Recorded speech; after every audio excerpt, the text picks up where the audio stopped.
పరిశుద్ధాత్మదేవుడు మనందరినీ ఆశీర్వదించునుగాక. ఆమేన్. మనమందరం కూడా యేసు ప్రభువుని నమ్ముకున్న ప్రజలు.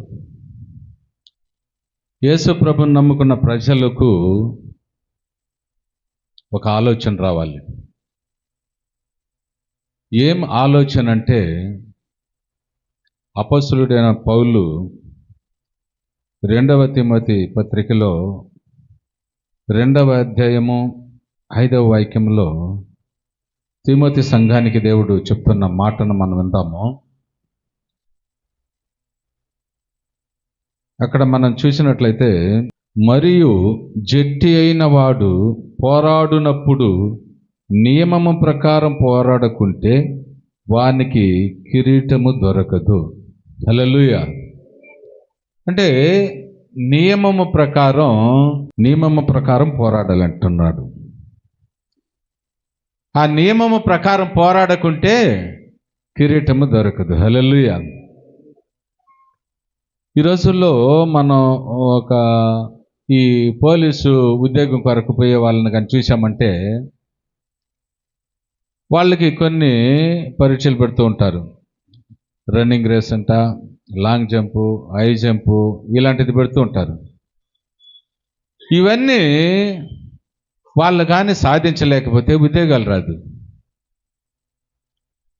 అంటే వారికి ఒక ప్లాన్ ఉండాలి, ఒక గురి ఉండాలి. ఈ లోకంలో ఉన్న ఉద్యోగం సంపాదించడానికి ఇన్ని ఆలోచనలు, ఇన్ని ప్లానింగ్లతో వెళ్ళకపోతే ఉద్యోగం అయితే రాదు.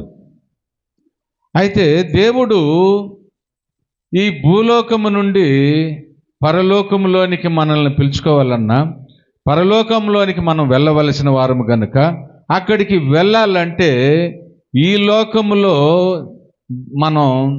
దేవుడు మన ముందర పెట్టిన పందెాన్ని గెలవాలి. హల్లెలూయా. ఆ పందెం ఏమిటంటే, ఇక్కడ అపొస్తలుడైన పౌలు చెప్పిన విధంగా మనమందరం ఉన్న పందెము చాలా పందాలు ఉన్నది. 1 కాదు, 2 కాదు. ఈ పందెములో మనం పోరాడుతూ ఉన్నాము. అది ఎంతవరకు పోరాడాలంటే విజయం వచ్చేంతవరకు పోరాడాలి. హల్లెలూయా. ఏం పోరాటం మనం పోరాడుతున్నామని ఒకసారి ఆలోచన చేస్తే, మనం అనుకుంటాము సర్వసాధారణంగా మనిషికి ఉన్న పోరాటం ఏమిటంటే ఎదుటివారు లేక శత్రువులు, ఇలాంటిది మనకు పోరాటం మనం ప్రతిరోజు చూస్తూ ఉంటాము.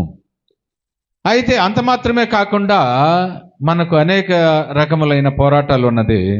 అవి ఏమిటంటే, ఒకవేళ ఎదుటివారు నీకు శత్రువులు కాకపోవచ్చు, నీ శరీరమే నీకు శత్రువుగా ఉన్నది. అది గమనించాలి. నీ శరీరమే నీకు అనేకమైన కోరికలను తెచ్చిపెడుతూ ఉంటుంది. అది దేవుని కార్యానికి మరి వ్యతిరేకమైన విధిగా ఉంటున్నది. అలాంటిది కాకుండా జట్టివాడైన వాడు నియమము ప్రకారం పోరాడాలంటున్నాడు. అంటే పోరాటం మరి పద్ధతిగా, క్రమంగా పోరాడాలి. ఈ రోజుల్లో యేసయ్యను నమ్ముకున్న కొందరు ఒకవేళ విచ్చలు విడిగా అప్పులు చేసి అప్పులైపోయారు అనుకోండి, వారు ఏమనుకుంటారు తెలుసా? అయ్యో, నా అప్పులే తీరలేదే, యేసయ్య మంచి దేవుడు కాదు అనే యేసయ్యనే విడిచిపెట్టే వాళ్ళు చాలామంది ఉన్నారు. అలాంటి ఒక సందర్భాన్ని కూడా నేను చూశాను. నా స్నేహితుడు తనకు వచ్చిన చిన్న కష్టాన్ని గురించి దేవుడే అనుకున్నాననేసి నాతోనే చెప్పాడు. అంటే కష్టాలంతా తీరిపోతే యేసు ప్రభు, వ్యాధి పోతే యేసు ప్రభు, బాధలు రాకుండా ఉంటే యేసు ప్రభు, ఇవి ఏదైనా వచ్చిందా యేసు ప్రభు దేవుడు కాదు. హల్లెలూయా. కాబట్టి దేవునికి ప్రేమైన బిడ్డలారా, పోరాటం అనేది ఇవన్నీ మనకు ఎదురవుతూనే ఉంటుంది. పోరాటం అనేది ఇదన్నీ ఎదురవుతూనే ఉంటుంది.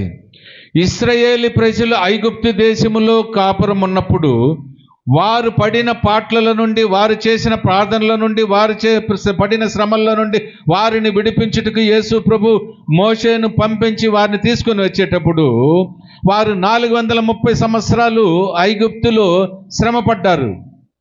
యేసు ప్రభు వచ్చాడు, మోషేతో మాట్లాడాడు, నా ప్రజలు శ్రమ పడుతున్నారు, వారిని బయటికి తీసుకొని రాని పంపించాడు. ఇతడు వెళ్ళాడు, తీసుకొని రాను, వెళ్ళి తీసుకొని వచ్చాడు. వారు ప్రయాణంలో మరి అక్కడ శ్రమలో ఉన్న వ్యక్తుల్ని నడిపిస్తూ వచ్చేటప్పుడు మరి యేసు ప్రభుని వెంబడించారు. యేసు ప్రభుని వెంబడించేటప్పుడు వారికి శ్రమ కష్టాలు ఏమైనా రాలేదా అనుకుంటే వారు ఆ ఐగుప్తు దేశాన్ని దాటుతూనే ఎర్ర సముద్రం ఎదురైంది. హల్లెలూయా. అంటే అక్కడ చూడండి, యేసయ్యను వెంబడిస్తే శ్రమ రాదు అనేది కాదు, వస్తుంది. అక్కడి నుండి వారు అనేక ప్రాంతాలు, అనేక మరి దేశాలు, రాష్ట్రాలు దాటుకొని వచ్చేటప్పుడు వారు మా ఊరు మీద రాకూడదని యుద్ధాలు చేసిన గ్రామాలు కూడా ఉన్నది. వాటన్నిటిని మరి జయించుకుంటూ వచ్చారు. ఆ తర్వాత యెరికో గోడ వచ్చింది, వాటిని జయించారు. కాబట్టి దేవునికి ప్రియమైన బిడ్డలారా, ఇలాగున యేసు ప్రభు యొక్క బిడ్డలకు యేసు ప్రభు విడుదల ఇస్తానని చెప్పిన తరువాత కూడా అనేక సమస్యలను దాటుకొని వచ్చినప్పుడే వారు కానాను దేశంలో చేరగలిగారు. నెమ్మదిగా పాలు తేనెలు ప్రవహించు దేశంలో నివసింపగలిగారు. కాబట్టి ఇక్కడ కూర్చొని మనం తరాలుగా మరి వాక్యాలు వింటున్నవారు కానీ, అనేక సంఘాల్లో మరి ప్రపంచమంతా దేవుని వాక్యాన్ని వింటున్న ప్రజలు కానీ ఒకటి గుర్తించుకోవాలి, మనకు నెమ్మది రావాలంటే సమస్యలు మనం జయించవలసిన వారముగా ఉన్నాము. మనకు మరి ఇక్కడ అపోస్తలుడైన పౌలు మరొక మాట చెప్తున్నాడు. మరి 2వ తీమోతికి రాసిన పత్రికలోనే 4వ అధ్యాయము 7వ వాక్యాన్ని చదువుదాము. మంచి పోరాటము పోరాడి తిని, నా పరుగు కడముట్టించి తిని, విశ్వాసమును కాపాడుకొంటిని. ఇక మీదట నా కొరకు నీతి కిరీటము ఉంచబడి ఉన్నది. ఆ దినమందు నీతి గల న్యాయాధిపతి అయిన ప్రభువు అది నాకు మాత్రమే కాకుండా తన ప్రత్యక్షతను ఆపేక్షించు వారికందరికీ అనుగ్రహించును. హల్లెలూయా. ఈయన అపోస్తలుడైన పౌలు తీమోతి సంఘానికి చెబుతూ ఆయన మరొక మాట మనకి ఏమి గుర్తు చేస్తున్నాడంటే, నేను మంచి పోరాటము పోరాడి తినంటున్నాడు. ఆ సంఘానికి మరి మంచి పోరాటం పోరాడమని నేర్పిస్తున్నాడు. నేను కూడా మంచి పోరాటం పోరాడితేనని చెప్తూ ఉన్నాడు. ఆయన ఇతరులకు చెప్పి ఆయన పోరాడకుండా ఉండినది ఏమీ లేదు. కాబట్టి ఆ రోజుల్లో మరి ఈ మాట అపోస్తలుడైన పౌలు దేని కొరకు పోరాడుతున్నాడు, దేని కొరకు పరిగెత్తున్నాడు అని మనం చూసినట్లయితే, నీతి కిరీటము తన కొరకు ఉంచబడి ఉన్నది అంటున్నాడు. నీతి కిరీటము అపోస్తలుడైన పౌలుకు మాత్రమే కాదు, యేసు ప్రభు యొక్క ప్రత్యక్షతను ఆపేక్షించి ప్రతి వారికి నీతి కిరీటము ఉన్నదని కూడా అపోస్తలుడైన పౌలు అక్కడే చెప్తున్నాడు. కాబట్టి ఈ మాటలు వింటున్న ప్రతి ఒక్కరికి నీతి కిరీటము ఉంచబడి ఉన్నది. అది భూమి మీద కాదు, అది పరలోకంలో ఉంచబడి ఉన్నది. ఐగుప్తు దేశం నుండి వచ్చిన ఇశ్రాయేలు ప్రజలకు పాలు తేనెలు ఎక్కడ ఉంచబడి ఉన్నదంటే మార్గ మధ్యలో కాదు, కానాను దేశములో. మార్గ మధ్యంలో ఏమి ఉంచి ఉన్నదంటే పోరాటాన్ని ఉంచి ఉన్నాడు. యుద్ధాలు చేశారు, శ్రమలు పడ్డారు, తిండికి ఆలస్యమై ఏడ్చిన రోజులు ఉన్నది, నీళ్లకు లేట్ అయ్యి ఏడ్చిన రోజులు ఉన్నది, మోషే మీద తిరుగుబాటు చేసిన రోజులు ఉన్నది. అయితే దేవునికి ప్రేమైన బిడ్డలారా, అవన్నీ జయించినప్పుడే కానాను దేశం పాలు తేనెలు ప్రవహించే దేశానికి ప్రవేశింపగలిగారు. కాబట్టి భూమి మీద పుట్టిన ప్రతి మనిషి కూడా పోరాడాల్సిందే. అది దేని కొరకు పోరాడాలంటే ఏదో ఒక ఆస్తి సంపాదించాలని, మిద్దె మేడలు సంపాదించాలని, మరి డబ్బులు, మరి ధనము, బంగారు అవి అన్నీ సంపాదించాలని పోరాడడం కాదు. నీతి కిరీటం కొరకు భూమి మీద మన పోరాటాన్ని కొనసాగిస్తూ ఉన్నాము. కాబట్టి యేసయ్యను నమ్ముకుంటే సమస్యలు పోతుందని కాదు, యేసయ్యను నమ్ముకుంటే సమస్యలను జయించాలి మనం. అప్పుడు దేవుడు నెమ్మదినిస్తాడు. నీవు సమస్యే కాదనుకుంటే నెమ్మదే నీకు రాదు. హల్లెలూయా. కాబట్టి దేవునికి ప్రియమైన బిడ్డలారా, మరొక మాటను మనం గమనిస్తాము. ఫిలిప్పీయులకు రాసిన పత్రికలో 3వ అధ్యాయము 12వ వాక్యం చదువుదాము. ఫిలిప్పీయులకు రాసిన పత్రిక 3వ అధ్యాయం 12వ వాక్యం, 12, 13 కూడా చదువుదాం. ఇదివరకే నేను గెలిచి తిని అయినను, ఇదివరకే సంపూర్ణ సిద్ధి పొంది తిని అని అయినను నేను అనుకొనట్లేదు. కానీ నేను దేని నిమిత్తము క్రీస్తు యేసు చేత పట్టబడి తినో దానిని పట్టుకొనవలనని పరిగెత్తుచున్నాను. హల్లెలూయా. అంటే పందెములో పరిగెత్తమంటున్నాడు, పందెములో నేను పరిగెత్తాను అంటున్నాడు. అయితే గెలుపు మాత్రం ఇది వరకు గెలిచితేనని నేను అనుకోలేదు అంటున్నాడు. అంటే భూమి మీద నీ పోరాటం భూమి మీద ఉన్నంత వరకే కాదు, పరలోక రాజ్యములు చేరు పర్యంతము నీ పోరాటం కొనసాగాలి. అప్పుడే నీతి కిరీటము నీకు ఇవ్వబడుతుంది. ఈ లోకములో నువ్వు పోరాడుతున్నదన్నీ కూడా మట్టిపాలే తప్ప అది మంచిది కాదు. హల్లెలూయా. ఈ భూమి మీద ఉన్నప్పుడు ప్రతి మానవుడు కూడా మితముగా జీవించాలి, తృప్తిగా జీవించాలి, నెమ్మదిగా జీవించాలి తప్ప ఏదో సాధించాలి అనేసి మాత్రం అనుకుంటే సాధించిన వారు ఇదివరకు ఎవరు లేదు. ఇక మీదట సాధించబోయే వారు కూడా భూమి మీద ఎవరు లేదు. అయితే చిన్నవారైనా పెద్దవారైనా ముసలివారైనా మనకు దేవుడు పెట్టిన మన పోరాటంలో మనం విజయాన్ని సాధించాలి. హల్లెలూయా. మరి అదే 13వ వాక్యంలో చూస్తే, సహోదరులారా నేను ఇదివరకే పట్టుకొని ఉన్నానని తలంచుకొనను, అయితే ఒకటి చేయుచున్నాను, వెనుక ఉన్నవి లక్ష్య పెట్టక ముందున్న వాటి కొరకు వేగిరపడుచు క్రీస్తు యేసునందు దేవుని పరసంబంధమైన పిలుపునకు కలుగు బహుమానము పొందవలనని గురి యొద్దకే పరిగెత్తుచున్నాను. అంటే ఒక వ్యక్తి పరుగు పందెములు గెలవాలంటే గురి యొద్దకే పోవాలి. లెఫ్ట్ రైట్ పోవడానికి కుదరదు, వెనక్కి తిరిగి పరిగెత్తడం కాదు. ముందర ఏదైతే మనకు పందెంలో ఉంచబడి ఉన్నదో ఆ పందెము ఉన్న చోటికే పరిగెత్తాలి. కాబట్టి ఈ లోకములో మనం జీవిస్తున్నది అనేక రీతులుగా మనం పరిగెత్తూ ఉన్నాము. అయితే గురి వద్దకు పరిగెత్తడం లేదు. ఆ గురి ఎవరంటే యేసు ప్రభువే. యేసు ప్రభువుని గురి కలిగి ఉండాలి మనం. ఆయన చేతిలో నీతి కిరీటం ఉన్నది, ఆయన చేతిలోనే జీవ కిరీటం ఉన్నది. ఆ కిరీటం కొరకు మనం పరిగెత్తాలి. అది ఎలాగ పరిగెత్తాలంటే భక్తిలో పరిగెత్తాలి, భయములో పరిగెత్తాలి, ప్రభువుని ఆరాధించుటలో పరిగెత్తాలి, దేవుని వెదకటలో పరిగెత్తాలి, దేవుని కార్యాలు చేయటంలో పరిగెత్తాలి. వీటిలో మనం ముందుకు పరిగెత్తినట్లయితే ప్రభు సన్నిధికి చేరుకోగలము.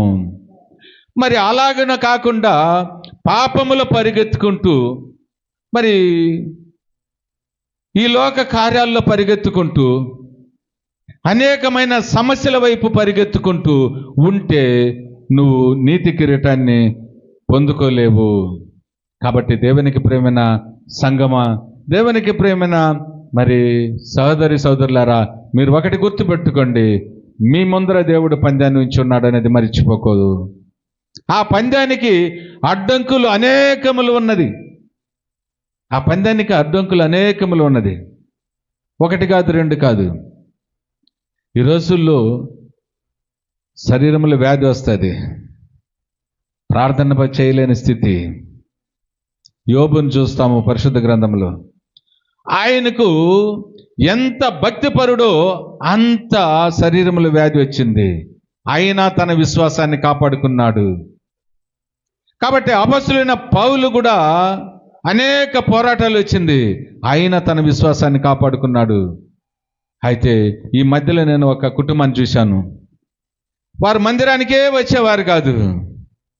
నేను అడుగు వెళ్ళి మందిరానికి రండి, లేకుంటే మీరు సమస్యలు తెచ్చుకుంటారు, అక్కడికి వచ్చినట్లయితే ప్రభు మీ కష్టాలు చూస్తాడు, మీకు మేలు చేస్తాడు అని పదే పదే పదే చెప్తూ ఉంటే కూడా వారికున్న సమృద్ధిని బట్టి, వారికున్న ధనాన్ని బట్టి వారు మందిరానికి రావడం మానేశారు. వారికి ఏ కొరత లేదు కాబట్టి రావడం మానేశారు. అయితే దేవునికి ప్రేమ బిడ్డలారా, ఈ రోజుల్లో అప్పుల పాలై ఆత్మహత్య చేసుకునే స్థితికి వెళ్ళిపోయారు. ఇప్పుడు అంటున్నారు యేసు ప్రభు మమ్మల్ని అప్పుల పాలు చేశారనేసి. యేసు ప్రభు నిన్ను అప్పుల పాలు చేశాడనడానికి ఎప్పుడైనా మందిరానికి వచ్చావా?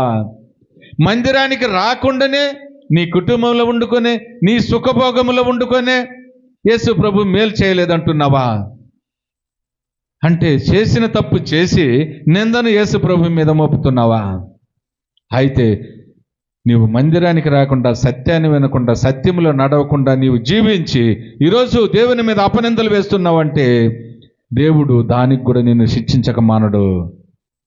కాబట్టి దేవునికి ప్రేమను బిడ్డలారా, ఈ లోకములో పోరాటాన్ని మనం జయించాలంటే మనకు ప్రార్థన ఉండాలి. ఈ లోక పోరాటంలో మనకు విజయం కావాలంటే దేవుని వాక్యాన్ని ధ్యానించాలి. ఇక్కడ ఉన్నది మన పోరాటాలు ఎట్లా తప్పించుకోవాలి, ఎట్లా జయించాలి, ఎట్లా ముందుకు సాగాలి అనేసి పరిశుద్ధ గ్రంథంలో ఉన్నది.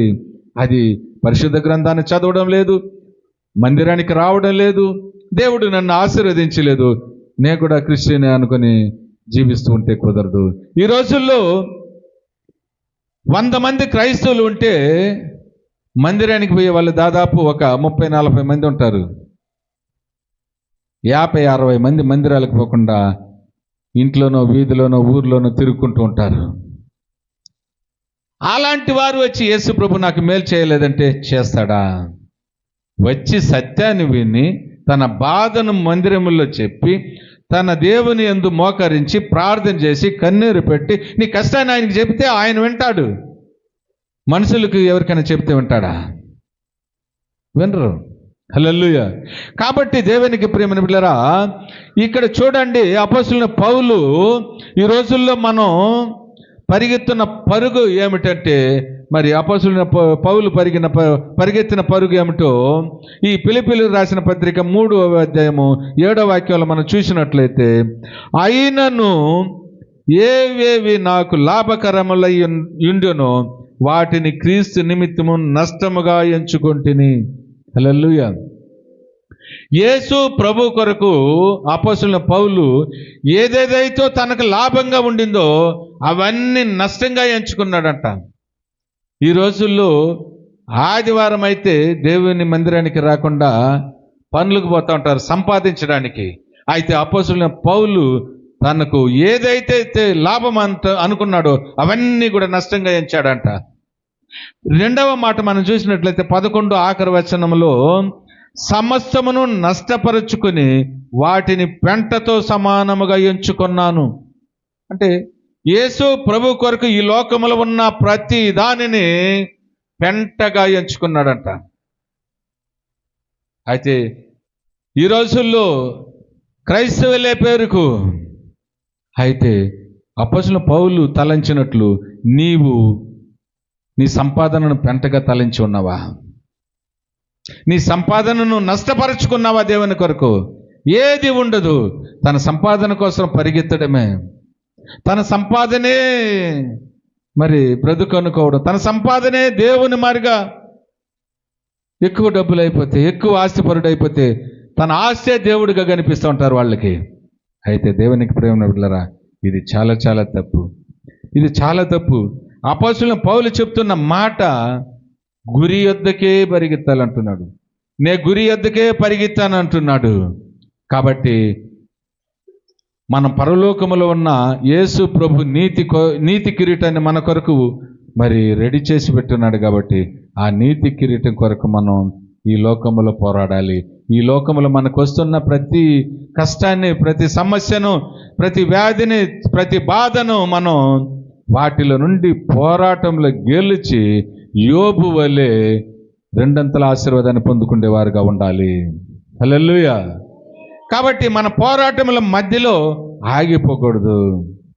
యోబు విపరీతమైన వ్యాధి కలిగినప్పుడు భార్య వచ్చి, ఇంకా విశ్వాసాన్ని పట్టుకుంటున్నావా యేసు ప్రభు దేవుడని, నువ్వు యేసు ప్రభుని దూషించి చనిపో అంటుంది, మరణము కమ్మంటుంది. అయితే ఆయన అంటున్నాడు, మూర్ఖురాలు మాట్లాడినట్టు మాట్లాడద్దు, మనం మేలు అనుభవింపదగ్గన కీడు అనుభవింపదగ్గన అనేసి భార్యతో చెప్తున్నాడు. కాబట్టి ఈ రోజుల్లో మనకు ఏదైనా నష్టం వస్తే, అయ్యో నష్టం వచ్చింది, దేవుడే మనకు సహాయం చేయలేదు అనుకుంటాము. ఈ లోకంలో ఉన్న వాటి కొరకు కాదు నువ్వు ఆశపడవలసింది. ఈ లోకంలో ఉండవలసిన వారం కాదు మనం ఆ రోజుల్లో కానాను యాత్ర చేశారు ఇశ్రాయేలు ప్రజలు. ఈ రోజుల్లో మనం పరమ కానాను యాత్ర చేస్తున్న బిడ్డలము. కాబట్టి మన సత్యములో నడవాలి, సత్యాన్ని పట్టుకోవాలి. ప్రభు సన్నిధికి రోజు రోజుకి విశ్వాసంలో, భక్తిలో, భయములో మనం ఒక అడుగు ముందు వేసుకుంటూ ప్రభు సన్నిధి పరలోకం చేరవలసిన వారంగా ఉన్నాం. ఈ సత్యం తెలియకుండా అనేక మంది దేనికోసమో పోతారు, వారికే తెలియదు. అక్కడ నష్టం వేసినప్పుడు ఆత్మహత్య చనిపోతారు. ఏదో కంపెనీలు పెడతా ఉంటారు, లాస్ అయితే ఆత్మహత్య చేసుకునే వాళ్ళు చాలామంది ఉంటారు. బ్రతకడం కోసం మరి కష్టం లేకుండా దొంగిలించైనా గొప్పవాళ్ళు అయిపోతారనేసి లూటీలు చేస్తూ ఉంటారు. అయితే వారు పోలీసులకు చిక్కినారంటే వారికి ఎంత శిక్ష ఉంటుందో వారికే తెలుస్తుంది, మనకైతే కొద్దిగా తెలుస్తుంది వారిని చూసేదాన్ని బట్టి. హల్లెలూయా. కాబట్టి ఈ లోకంలో ఉన్న సంపాదన కోసమో, ఈ లోకంలో ఉన్న ఆస్తి కోసమో, ఈ లోకంలో ఉన్న బంగారం కోసమో, ఈ లోకంలో ఉన్న వాటన్నిటి కోసం మనం పోరాడవలసిన పని లేదు. మన పోరాటం నీతి కిరీటం. అపొస్తలుడైన పౌలు పోరాడాడు, నీతి కిరీటి కొరకే పోరాడాడు. కాబట్టి ఈ లోకంలో మనం చేసే ప్రతి పనికి పోరాటం ఉన్నది, వాటిని జయించాలి. మనకు శరీరమే ఒక పోరాటం, వాటిని జయించాలి. ఈ లోకంలో నువ్వు ఎంత కాలం జీవించినా, అది క్రైస్తవుడైనా క్రైస్తవుడు కాకపోయినా, పోరాటం అనేది మాత్రం ప్రతి ఒక్కరికి ఉంటుంది. కాబట్టి పోరాటం నాకు వద్దనుకుంటే పరలోకం మనకు దొరకదు. ఎందుకంటే పోరాటమే రాకుంటే మన దేవుణ్ణే వెతకము. దేవుణ్ణి ఎప్పుడురా వెతుకుతామంటే సమస్యలు వచ్చినప్పుడే, కష్టం వచ్చినప్పుడే, అలాంటప్పుడే మనం దేవుణ్ణి వెతుకుతాము. దేవుణ్ణి వెతకాలనేసే దేవుడు కొన్ని సమస్యలకు అనుమతిస్తూ ఉంటాడు. ఎందుకంటే దారి తొలగిపోకుండా తన వైపు నడవాలనేసి.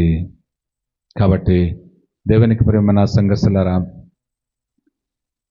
మీరు మీ పోరాటం ఎంతవరకు కొనసాగిస్తున్నారు?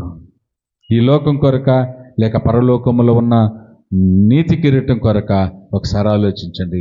ఈ లోకంలో ఒకవేళ పోరాటం చేసి కొన్ని కోట్లు సంపాదించేసిన అది మనకు సొంతం కాదు. అయితే నీతి కిరీటం సంపాదిస్తే దేవదూతల కన్నా పైన ఉండగలమనేసి నేను చెప్పగలుగుతున్నాను. ఎందుకంటే దేవుడు లోకానికి మీరు తీర్పు తీర్చవలసిన వారనేసి మనల్ని చూసి చెప్తున్నాడు. దేవదూతలను చూసి మీరు లోకానికి తీర్పు తీర్చేవారు అనలేదు. అంటే లోకానికి తీర్పు తీర్చేవారంటే దేవదూతలకు ఇవ్వని ఆధిక్యతను మనకిచ్చాడు. కాబట్టి మనం ఎంత శ్రేష్ఠులో ఒకసారి ఆలోచించండి. ఇంత శ్రేష్టమైన వారుగా ఉండవలసిన మనము ఈ లోకములో ఉన్న వాటి కొరకు ఆశపడి ప్రభు యొక్క కార్యాలకు దూరము కాకూడదు. కాబట్టి దేవుణ్ణి అనుసరించండి. మీ పోరాటము ఈ లోకం కొరకు ఉండకూడదు.